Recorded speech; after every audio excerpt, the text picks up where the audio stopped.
কর্মসংস্থান এবং রেমিটেন্স আয় করার পরিধিকে বাড়ানোটা আমাদের জন্য অত্যন্ত জরুরি। আমাদের দেশের অর্থনীতি এতটাই পঙ্গু বিগত সরকারের লুটপাটের কারণে আমরা এখানে একটা বড় বিশাল ঋণের বোঝা নিয়ে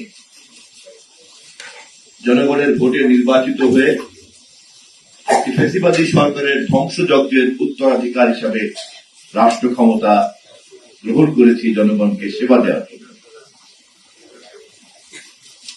এবং সেই পরিস্থিতি আমরা কম বেশি প্রতিদিন মানুষের সামনে তুলে ধরছি, কিন্তু অতীতের ভুলকে ব্যবহার করে আমরা নিষ্ক্রিয় থাকতে চাই না।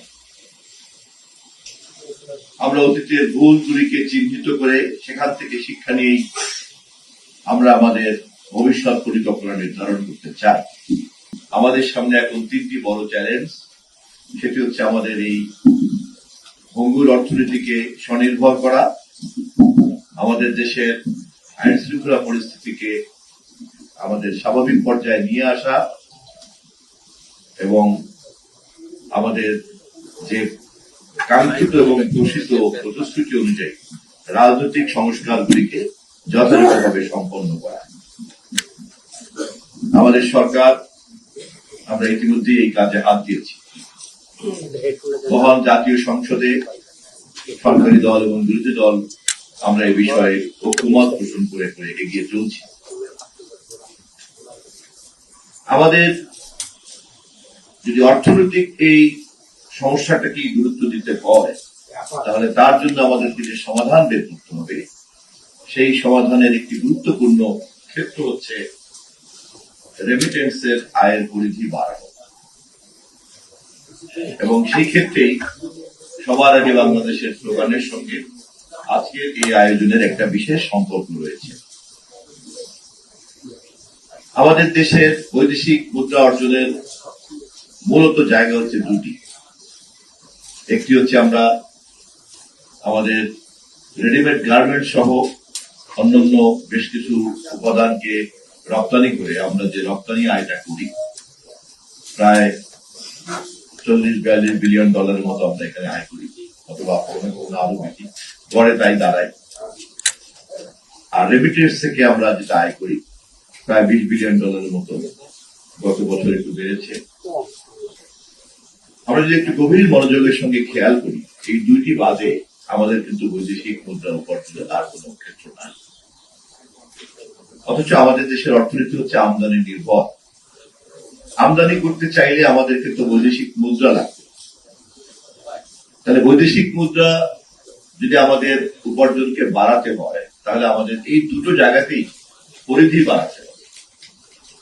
রপ্তানি পণ্যের পরিধি যেমন ডাইভার্সিফাইড করতে হবে, তেমনি আমাদের রেমিটেন্সকে নিশ্চিত করার জন্য প্রবাসে কর্মসংস্থান, মানব সম্পদ রপ্তানির বাজারকে আরো অনেক সম্প্রসারিত করতে হবে।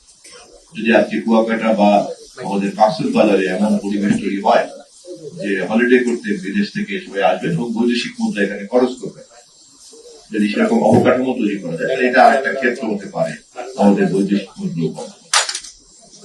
এছাড়া কিন্তু চট করে নতুন করে বৈদেশিক মুদ্রা উপার্জনের আমাদের কোনো জায়গা নেই। তো সেই কারণেই রেমিটেন্স আমাদের জন্য খুবই গুরুত্বপূর্ণ এবং এর পরিধি বাড়াতেই হবে। আপনারা অনেকেই জানেন যে আমরা জনসংখ্যার দিক থেকে এই মুহূর্তে একটা ডেমোগ্রাফিক্যাল ডিভিডেন্ডের মধ্যে আছি। আমাদের জনসংখ্যার যে গতি, তাতে কর্মক্ষম লোকের সংখ্যা অনেক বেশি। পৃথিবীর সব দেশে কিন্তু এটা নাই। কোনো কোনো দেশে বার্ধক্যের সংখ্যা বেশি, কোনো কোনো দেশে কর্মক্ষম লোক নাই বললে চলে, হয় শিশু বেশি, নাহলে বার্ধক্য বেশি।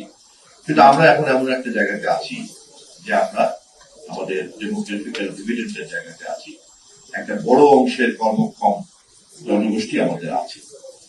এই কর্মক্ষম জনগোষ্ঠীকে আভ্যন্তরীণভাবে কাজে লাগানোর জন্য, যেহেতু এটা খুব ঘনবসতির দেশ, পৃথিবীতে সবচেয়ে ঘনবসতির দেশ হচ্ছে আমরা, সেই তুলনায় আমাদের অর্থনীতি, আমাদের শিল্প, কল কারখানা, কৃষি এদেরকে কর্মসংস্থানের জন্য অ্যাকোমোডেট করতে পারছে না। অতএব জনসংখ্যা ভারসাম্যের জন্য এবং আমাদের এই ডিভিডেন্ডকে কাজে লাগানোর জন্য আমাদেরকে রেমিটেন্সের এই পরিধি বাড়াতে হবে। আমাদের সরকার এ বিষয়ে সজাগ। আমাদের নেতা এ বিষয়ে বারবার আমাদের প্রবাসী কল্যাণ মন্ত্রণালয়কে তিনি পরামর্শ দিচ্ছেন এবং তারা এই বিষয়ে এগিয়ে চলছেন নতুন নতুন বাজার কিভাবে বাড়ানো